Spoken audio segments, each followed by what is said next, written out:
everyone, welcome back to Katarina's Garage. My name is Katarina Lloyd, and today, well, I'm reviewing this 2004 Chevrolet Avalanche that my dad actually purchased at the auction. So, if you guys saw some of my updates and stuff like that, I was talking about that he bought this, but if you weren't watching my lives, you wouldn't know that.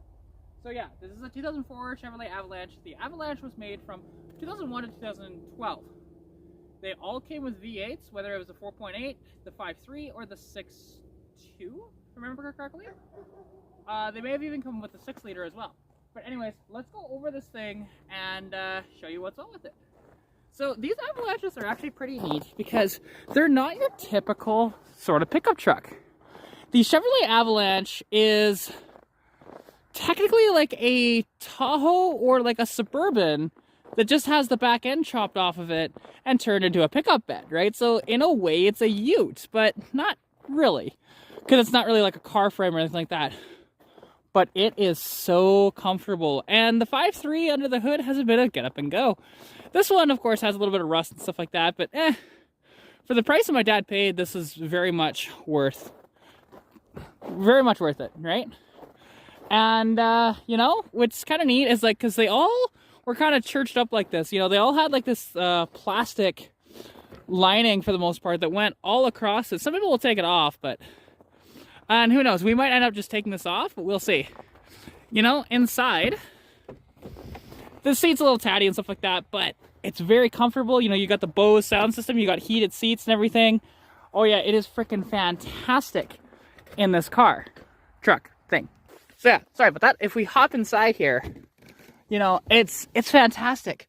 You know, even like the steering wheel with all the buttons on it and stuff like that, it's not too bad. It's not like super 80s GM that way where it's just like insane. But you know what I mean? Like, and it's got a good horn, right? Pretty good horn. Yeah, the sunroof in here and everything. And these seats, like I said, they just hug you, right?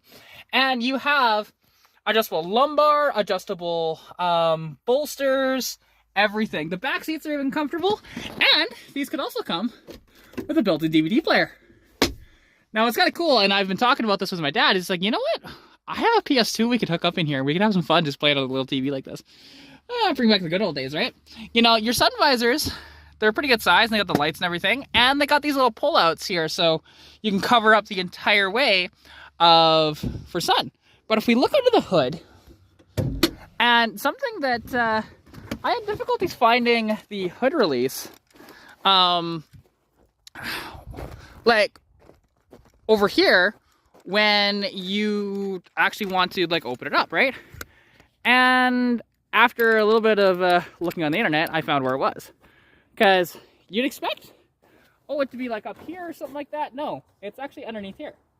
And it should be right there. And this has proper hood springs and everything, so it's great. As you can see, you know, it's a lovely, lovely little 5.3 LS engine. These things had about 290 horsepower, and they had, I think it was like 320 foot-pounds of torque. These things are known for being one of the best engines you can put in any of your old projects. Because this being an iron block 5.3 LS, aka Vortec, these things can hold a lot of boost. People absolutely love that about these. And now, this vehicle, like, I'm actually really enjoying it. Because normally, as you know, I'm not a big fan of these newer vehicles. Like modern. I like my classics a lot more. But there's something, although, I have a little issue with the key, though. At times. Trying to start this one. Hang on. I might just have to do this. See if that'll work. There we go. There you go. And it's nice and quiet in here. You know what? And I love it, right? And everything in here is power. Like, there's nothing that isn't power in here. You know, you've got, you can check, like, a bunch of stuff with these. You know, like your trip. You can check how many engine hours are on it. You can check your fuel economy. Everything with it. They're very good vehicles overall. You know, and the only problem with these is that they had a 4L60E transmission, which, if you know anything about the 4L60, well, people call them the 4L Slippy for a reason. They a lot of the times is that when you do a pull with them, you're basically you have 7 neutrals. Like park wouldn't even work, because a lot of like the if I remember correctly, it's like the synchros or something like that inside are plastic when they should be metal. So that's the reason why these break. But also something I want to show you guys as well is the box of these, because it's kind of neat. And also something else of a little party trick. I'm not actually gonna do it fully, but you know, if we open it up, like you have a decent sized bed here. You know, it's about 6 foot deep, but you can actually the back partition there, you can actually come on, there we go.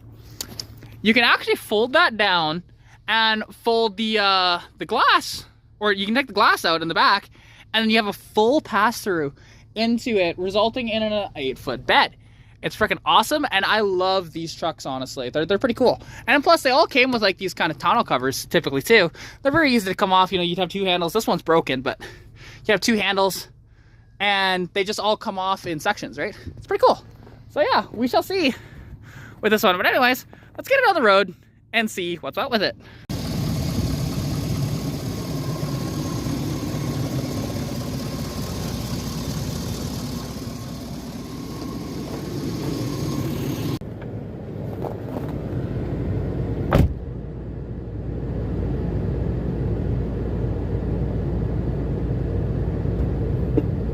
Alright, that was actually a pain to get that to stick anywhere, but let's see what we can do here. So, my seatbelt back on. Ah, jeez, I can't believe how difficult that was to actually do. But yeah, it's nice and toasty in here, and yeah, let's just see how it drives. I mean, I've driven it a little bit, but honestly, I haven't really given like thought about it too much. But I am liking with this, you know? There is like a lot to like about these trucks. And see, for me, I always thought that they looked pretty good, but not exactly like my favorite thing in the world, because I mean, again, I'm into classics, right? But honestly though, I would take this potentially over a lot of different trucks. It's so comfortable, you know, it's very luxurious. You've got so many options, you know, in these, and it's just insane. These vehicles came very well equipped, because this one is the Z71 package, so fully loaded pretty much. And I love it. The only thing it doesn't have is the navigation, which I prefer it not to have the navigation. My dad wants to put Bluetooth in this thing, but I don't think we'd be able to do that with this. We'd need like a tape deck or something like that, so we'd have to swap out the stereo unit. Not too hard to do in these apparently, but it's one of these deals. But this has the Bose sound system. That sounds fantastic. If I wasn't going to get a copyright strike, I'd show you guys how that is. But it rides just like a car, and it surprisingly has like a good sort of like turning radius and stuff.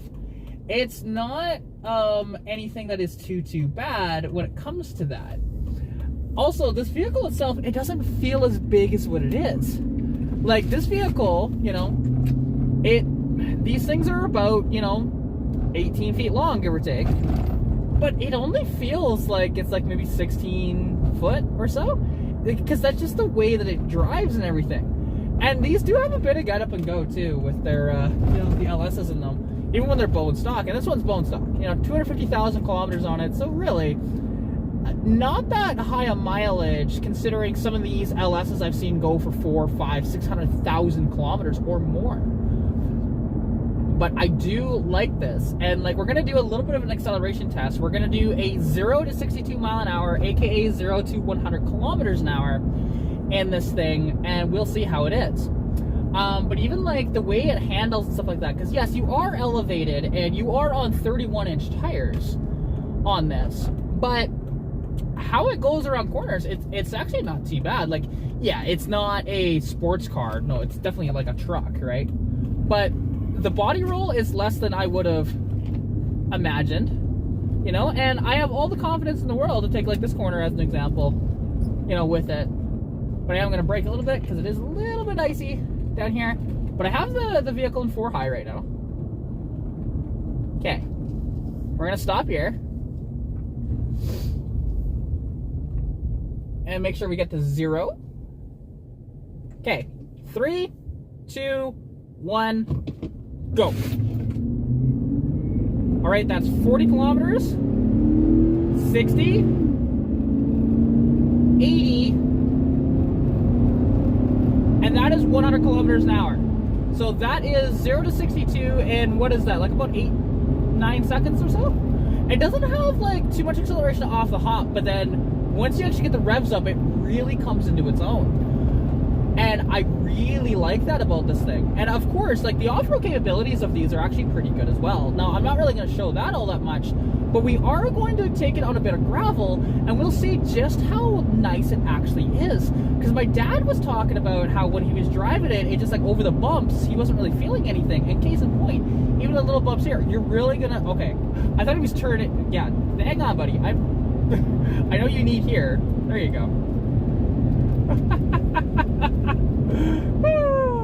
Always, never a dull moment on some of these roads. You know, when you get a big truck that wants to turn out in front of you, it's like, hey, wait a minute. You know, wait a minute.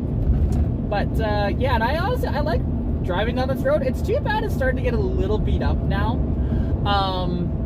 It's just, it's a very unfortunate thing because it's a nice driving road, and it's so cool because like you're in the forest and stuff like that. Of course, you do have to watch out for wildlife and stuff like that on this road, but it is nice. Because alternatively, if this thing wasn't, you know, such a pig on gas, I'd actually take it out to down the 27 highway and out to like Bergen, or not Bergen, but to what is that place called? I can't think of the name of it, but off the top of my head, just, it's eluding me. But a vehicle like this, honestly, it's so practical, it's so good. I understand why these have such a cult following. You know, and like just even going down this road, it's just nice. It handles all right. Like I said, it's a lifted truck, you know, from the factory, so it's not exactly gonna be a sports car, but it gives you confidence. And that's also kind of a bit of a thing too.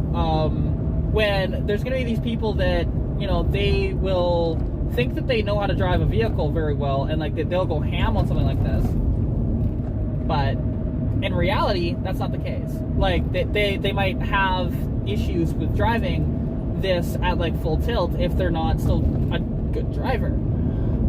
Because you should be a good driver anyways, and you should know the machine that you're driving before you really do anything too major when it comes to driving it hard. But honestly, like, these seats are just, oh, I wish I had this comfortable of a seat in my house. Like, this is just fantastic. And you have the LS under the hood, which opened to a bunch of possibilities. Like, you want to build this into a sleeper, you definitely could. You know, you could build out that motor, you could put a turbo on it, you know, you could put some nice exhaust and stuff like that, put a big cam in it, and just have an absolute ball. Now, your fuel economy would be out the window, of course. But, and these things, they're not horrific on fuel economy, but they're not amazing. Like, this vehicle will get about 18 or so miles to the gallon, and that's imperial miles per gallon, so that's like 14 to 16 US on the highway, up to about 21 imperial, which again, US, that'd be somewhere in the neighborhood of 18 to 19-ish. So, but no, and like, it's kind of nice. These come with fog lights from the factory, and they actually come on with your daytime running lights, which I wish you could just like turn them on normally, because these buttons over here aren't working to turn on the fog lights, so it's kind of annoying that way, but it's okay. You know, it is a 20-year-old vehicle, so take it with a grain of salt with some of the stuff. But yeah, and I know like a lot of people were saddened when these went out of production, and they sold very well, and there was actually a Cadillac version of it as well called the Cadillac Escalade EXT. You see a few of those around, but apparently these were actually more luxurious than the Cadillacs, which is interesting to say, because you'd think Cadillac is like top of the line, but apparently no. Not in that instance anyways, from what I've heard. Now, I could be wrong on that, but that's just going off of what I've heard. You know, but Like, and the possibilities are endless. You know, you want to go haul your trailer and stuff like that, you can. It's actually got, like, this has a trailer package. So you can disable the overdrive and put it in a trailer mode just with the button here. It's perfect. And I love all the information this gives you. And now, like, we're getting onto gravel here. So, you know, and it's very bumpy, as you can tell. It hasn't been really plowed here properly. Like, it hasn't been graded. But yet, going down this, not really hearing much. A little bit of rattle and stuff like that, just from stuff I have in the vehicle. But I think, like, the dash might be rattling a little bit. But and this is like a great barometer. If you really want to know the vehicle that you're buying is good, take it down like a gravel road like this. It's a little beat up and stuff like that. And see how it is in the interior. And, like, I can talk to you and not be yelling, right? This is like one of those things, and there's a lot of modern vehicles that can do this, don't get me wrong, but you never know, because again, this is a 20-year-old truck, so it could have, like, bad window seals. It could have, you know, like, the dash could have been taken apart, not all the bolts put back in for, like, doing a heater core or something like that. But also, these aren't too terrible to work on either.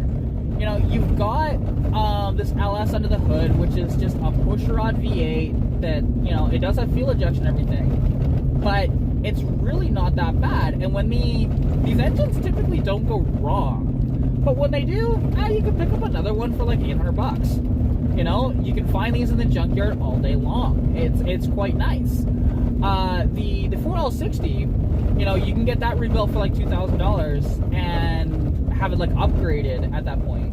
You know, it's great. Now the big question is, will it do this? So, okay, see if I can do this. I don't know if I'll be able to. Nope, being in 4x4, I won't be able to do that. Oh, I'll need to put it into neutral to put it into two-wheel drive. There we go. And the 4x4 works extremely well in these things too. Like, it's got a lot of traction. But let's see. Okay, two-wheel drive.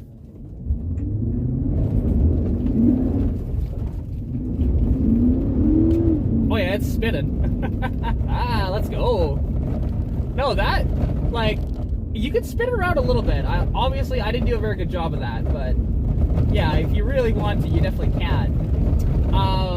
And to put it back into, like, four-wheel drive and stuff, like, you have to put it back into neutral to actually swap from two-wheel drive to four high to four low, right?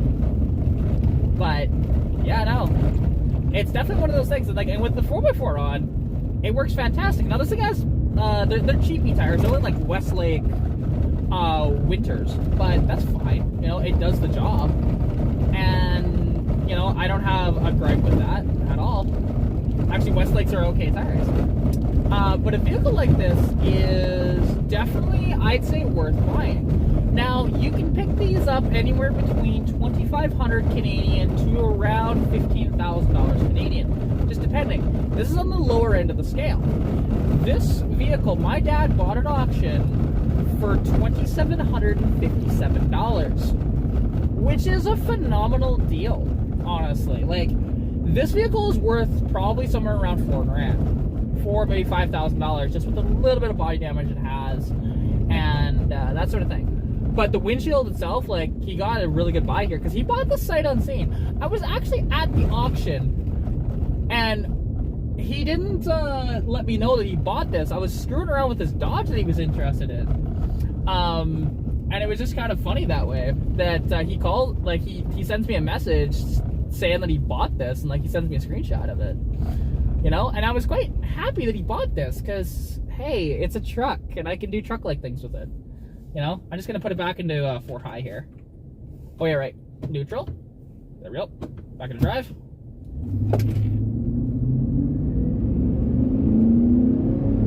Like, it sounds so good, but it's still quiet in here, too, with the stock exhaust. You know, and just the sound deadening in these vehicles is awesome, too. I like the stereo itself. Like I said, if I knew I wasn't going to get a copyright strike, I'd actually have you guys listen to a bit of the radio too. But yeah, so this thing is actually decently quick. And you could get into trouble with this very easily if you're not careful. You know, and I am kind of at that point too, where like, I don't have fast vehicles. Like, I have 2 inline 6 Fox bodies that I drive. My 81 that is my sort of my big project car. You know, that thing, 200 inline 6, T5 manual, 88 rear end 355s. It only made 100 wheel horsepower with the big tires I had on it. You know, not very fast. But I'm more interested in making that thing a handling machine. Like, yes, I'm gonna make it make some power too, but you know, that's not the goal. Something like this, you know, you could make this, and if you really wanted to, you could make this into like a fuel saver as well. You get this thing tuned at a dyno,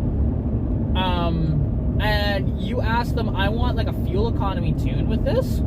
They could do a custom map where it's gonna run a little leaner, but like not too lean to the point where it's like actually detrimental to the engine. And you could actually gain quite a decent amount of fuel economy. You know, it'd probably be like 2-3 miles to the gallon maybe, and it costs you around $400 or $500 to do so. Not too bad, right? So that's one of these things, and why these sort of trucks are so popular, with how comfortable they are, their overall price, because they haven't gone stupid yet, and the way that they're optioned out is fantastic. You know? So that'll probably just about conclude this video of the review I've done of this truck. And I'll have to see actually what the 0 to 60 came out to be when I actually did that, right? Because I'm curious. You know, and this thing, like, it feels like it's got some good get up and go. But in a vehicle like this, it's nice because you can also tow, you know, like 7 or 8,000 pounds with a half ton here. Not too shabby. Now, you do want to be careful of the 4L60 though. But towing, like, to be honest, what I'd want to tow with this thing would be my Fox bodies. You know, would be projects like that. Maybe put a snowmobile in the back. Because now that we actually have this truck, I'm kind of inclined to take it on a trip to Kelowna to visit my grandma, but then also to take a very special vehicle out of her garage, which is an old John Deere 440 snowmobile. So, who knows? You might see content on that in the future. But, yeah, I really appreciate y'all watching this video, though. Hope you guys did enjoy. If you did, please like, comment, subscribe, share with your friends. You know, and if there's anything you want to see, let me know, because I might be able to accommodate. You know, this sort of vehicle, like, I'd like to do a little bit of off-roading with it, but I'd have to talk to my dad about that, because again, it is his truck, it's not mine. If it was my truck, I would just do it, because I can borrow the truck whenever I want, which is cool. But just like he can drive my cars whenever he really wants to too. We kind of have that relationship. He's one of the few people that I trust to drive my cars. But, yeah. So, anyways, besides all that, I'm kind of just rambling on here. Take care, stay tuned, stay safe, and as always, I'll catch you next one. Peace out. Pikachu! Now just pull over so I can grab the phone, because it's way too far for me to reach while I'm driving. Just kind of the fun stuff that you see at the end of the video, because I do not edit that much. Okay. Park.